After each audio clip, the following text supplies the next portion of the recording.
దేవా విషయంలో పురుషోత్తంకైతే చాలా హ్యాపీగా ఉంటాడు.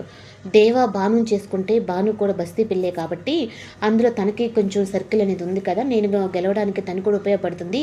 ఈ మిథునం ఉంటే దేవాని మార్చాలి, తను రౌడీయిజం చేయకూడదు అని చెప్పని మాటలు మాట్లాడుతూ ఉంటుందని చాలా హ్యాపీగా ఉంటాడు.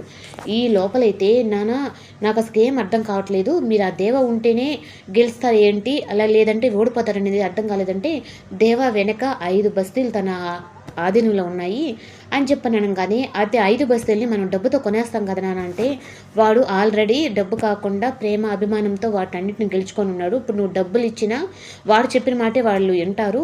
అందుకని దేవాని నేను నా కొడుకు కంటే ఎక్కువగా కూడా చూస్తున్నాను అని చెప్పి అనేటప్పటికి, ఈ లోపల ఒక మనిషి అయితే వచ్చి ఈ విధంగా దేవా మిథునని తీసుకొని ఇంటికెళ్ళాడంట అని చెప్పని అనంగానే, అయినా నాకు చెప్పకుండా వాడు ఎందుకు ఇలా చేశాడు? ఇప్పుడు ఆ మిథునని మళ్ళీ తన లైఫ్‌లోకి వచ్చిందంటే నేనేసిన ప్లాన్ మొత్తం అడ్డం తిరుగుతుంది అని చెప్పని.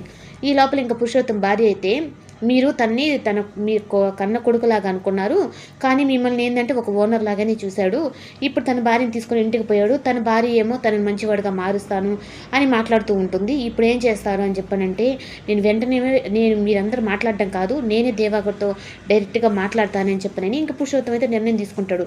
ఇంక ఫోన్ చేస్తూ ఉన్నా దేవా ఫోన్ ఎత్తకుండా, ఇంక తనేంది అంటే ఒక కొత్త కాపురం మొదలు పెట్టుకోవాలని చెప్పని తన ఇంటి పనులు అయన్నీ చూసుకుంటా తనుంటాడు. అంటే నా ఫోన్ కూడా ఎత్తనంత బిజీ అయిపోయావురా నువ్వు దేవా అని చెప్పనని ఇంకా కోపం పెంచుకుంటాడు. నువ్వు ఆ మిథునతో ఎలా ఉంటావో నేను చూస్తాను. మిమ్మల్ని ఇద్దరిని విడదీసి నిన్ను నా వాడిగా నేను చేసుకుంటాను అని చెప్పనని ఇంకా పురుషోత్తం అయితే అంటాడు. నాన్న మీ పని మీరు చేయండి. నా పని నేను చేస్తాను. ఆ దేవాని మిథునని ఇద్దరిని వేరు కొట్టి అసలు ఈ లోకంలోనే లేకుండా నేను చేసేస్తానని చెప్పని పురుషోత్తరావు కొడుకైతే అంటాడు.